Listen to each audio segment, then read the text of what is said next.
ஜெயிலுக்குள்ளே இருக்கிற பொழுதுபோக்கே இந்த 4 செவத்துக்குள்ளே நடக்கிற சண்டை தான். எங்கள் வார்த்தையில் சொல்லணும்னா சிங்கிள்ஸ்.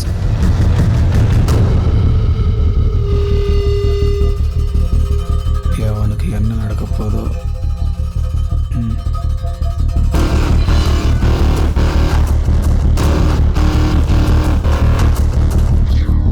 எவன் தோக்குறானோ ஜெயிக்கிறவனுக்கு ஜெயிக்கிறவன் என் கூட மோதணும். சத்தியமலை 10, அட்டாக்மலை 20, சத்தியமலை. இது என் கதிர். பயப்படாதடா, பயந்தா தோற்றுருவோம். இதுதான் நான் எப்போ என் கதிர்க்கு சொல்கிறது. அது எப்படி உன் ஜெயிச்சா?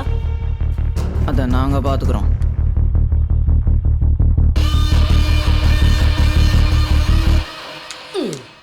என்னமோ சிங்கிள்ஸுங்கிறாங்க. நமக்கெல்லாம் இந்த சிங்கிள்ஸ் தான் சரிப்பட்டு வரும்.